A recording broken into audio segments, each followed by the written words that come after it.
लोडी के साथ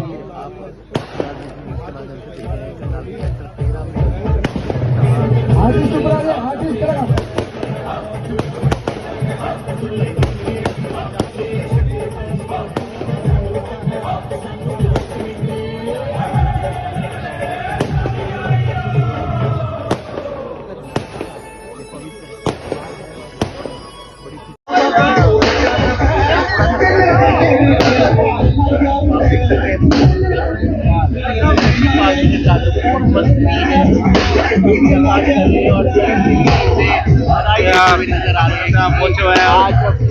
जिला अध्यक्ष योगेंद्र राणा जी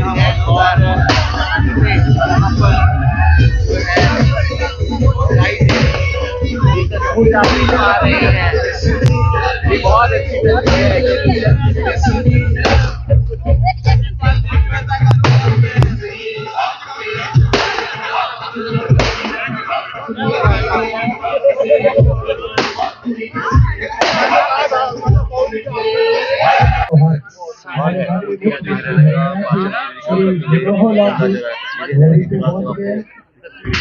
देखिए, आज का दिन कोई भाषण का, कोई बातचीत का नहीं है।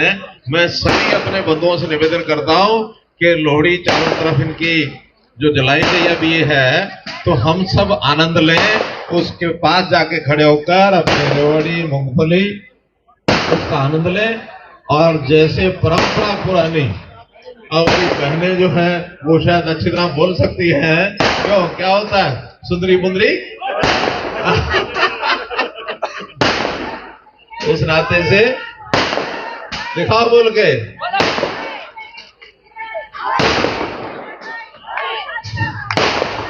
इनको माइक दो।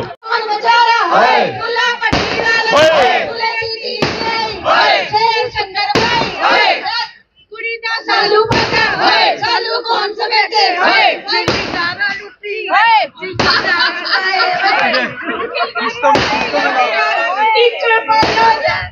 मैं क्या बोलूं, मुद्रे मुद्रे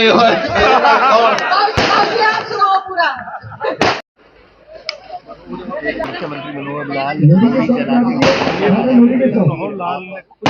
अपने हाथों से करनाल में लोहड़ी जो है आर्टिस्ट ऊपर आ गया, आर्टिस्ट करेगा।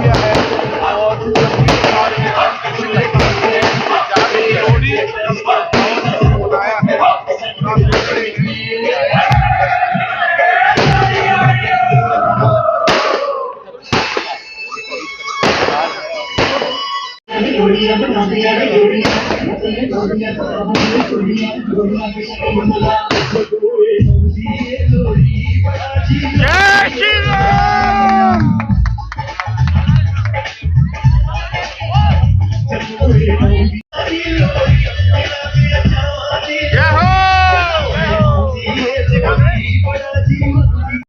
प्यारा दी लोड़ी लाड मलारा दी लोड़ी मोहब्बत प्यारा दी लोड़ी लोड़ी सीजन दे लोड़ी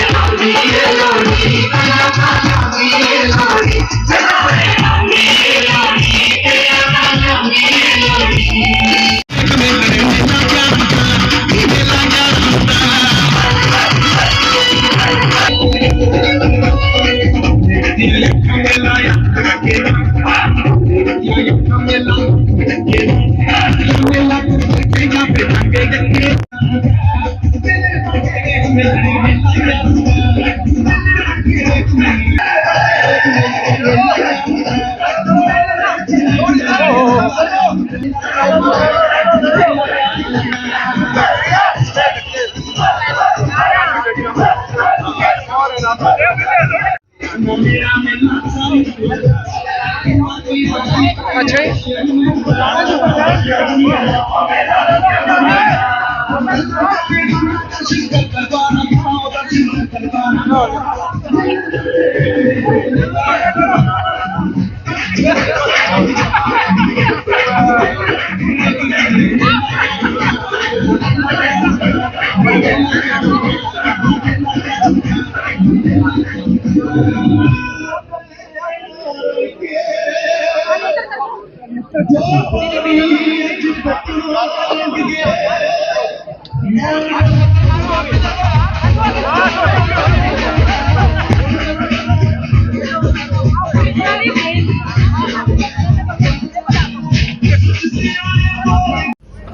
कोई भी जो उत्सव होता है, त्योहार होता है, वो एक अपने आप में उमंग और एक प्रसन्नता, एक खुशी ये लाने वाला कार्यक्रम होता है। आज का ये जो लोहड़ी का त्योहार है, हम सब जानते हैं कि उत्तर भारत का एक बहुत ही प्रमुख त्योहारों में से एक त्योहार है। अपनी एक कहानी है इसकी। पिछली बार भी इसी प्रकार से कार्यक्रम में मैं एक बार आया था, तो सारी कहानी को दोहराया था। कैसे दुल्ला भट्टी और जो एक बेटी की शादी, उस शादी का माहौल, वो सारी कहानी। उस कहानी के पीछे की एक बैकग्राउंड भी है। मुगलों की परेशानी भी हमारे समाज के लोग उस समय सहन करते थे। उसी में से बेटियों को बचा करके और आगे इस त्योहार के बारे में जो कल्पना की गई वो है। इतिहास कभी कभी दोहराता है। अपना देश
कोई भी जो उत्सव होता है, त्योहार होता है, वो एक अपने आप में उमंग और एक प्रसन्नता, एक खुशी ये लाने वाला कार्यक्रम होता है।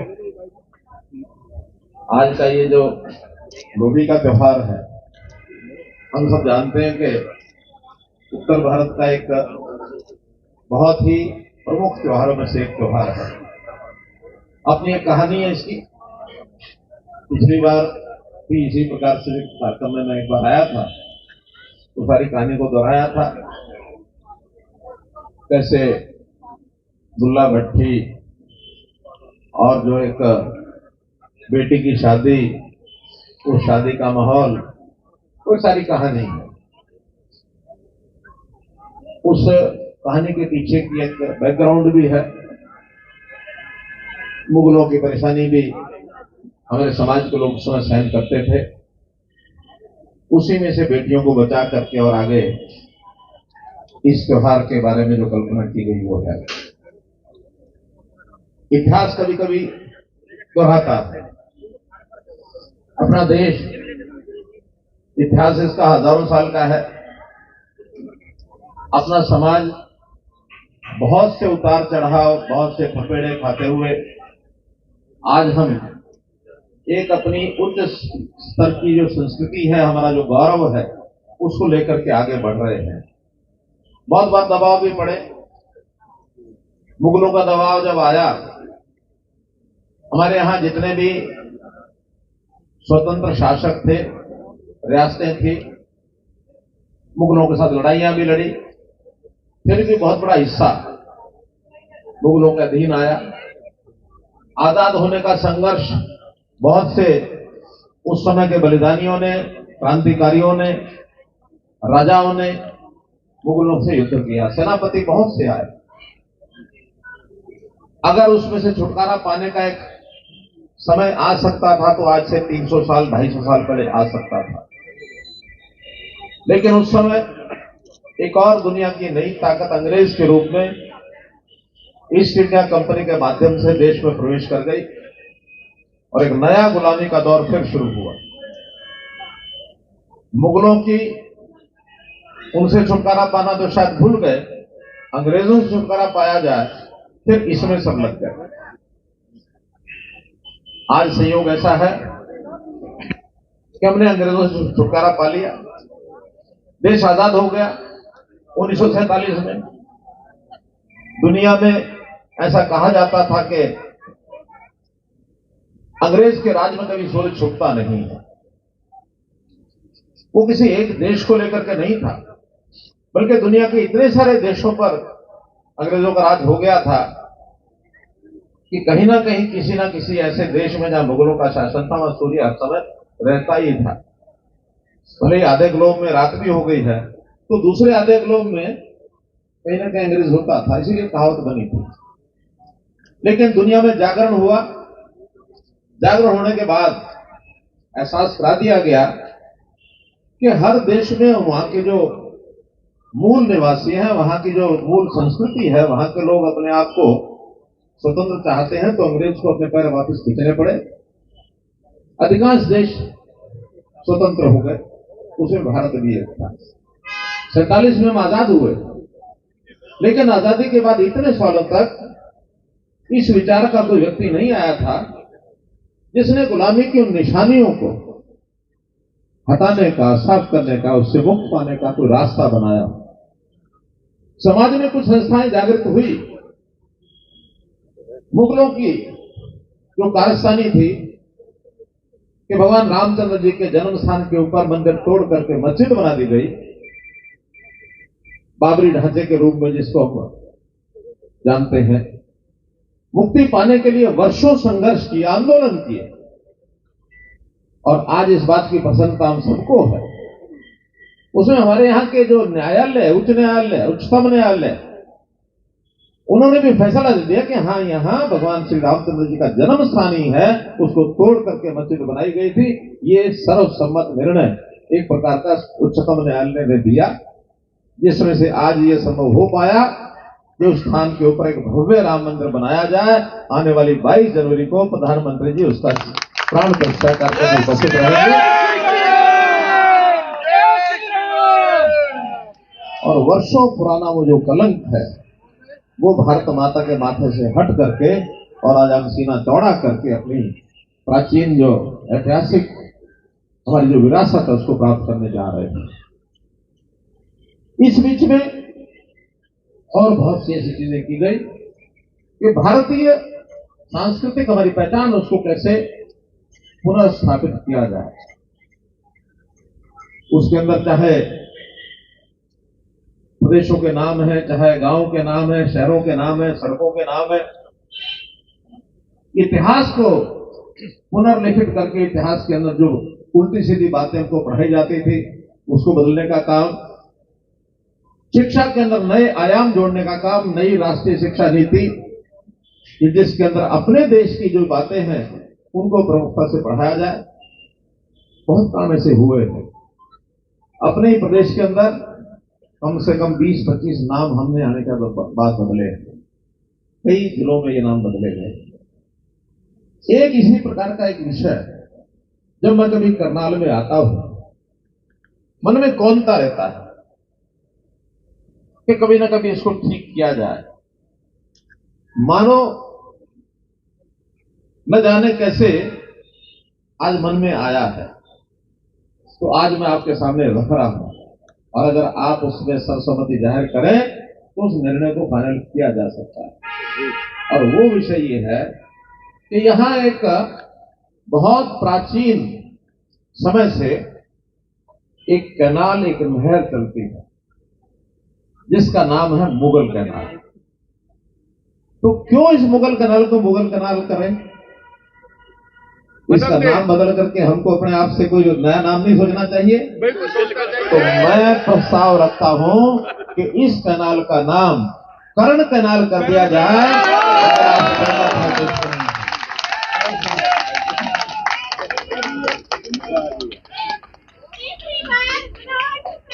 जिंदाबाद।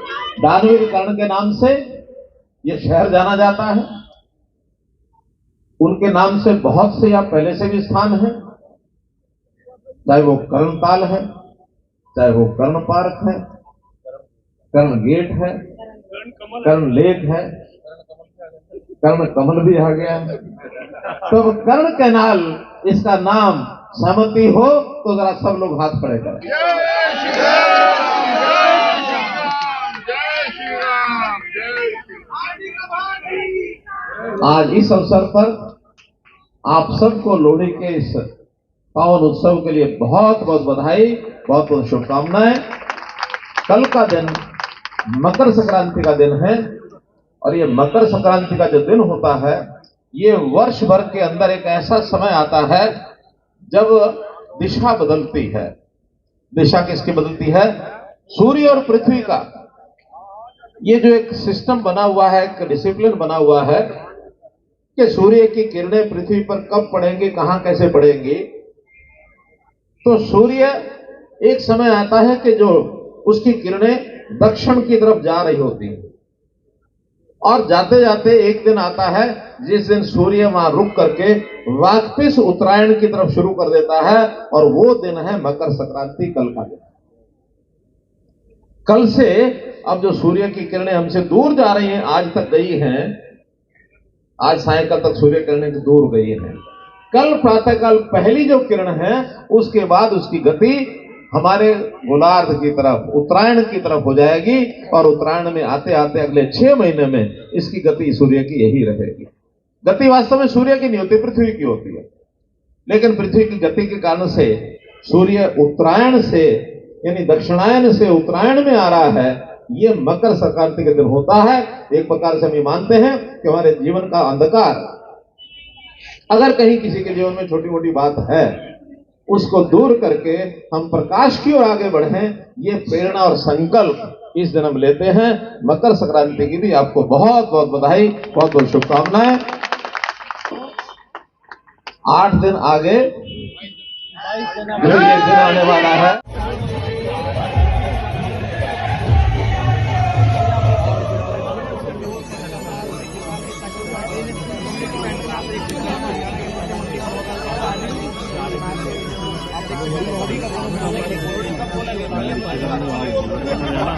हिमांशु आईडी नीचे करे यार, आईडी हेलो, आईडी पीछे कर ले यार, आईडी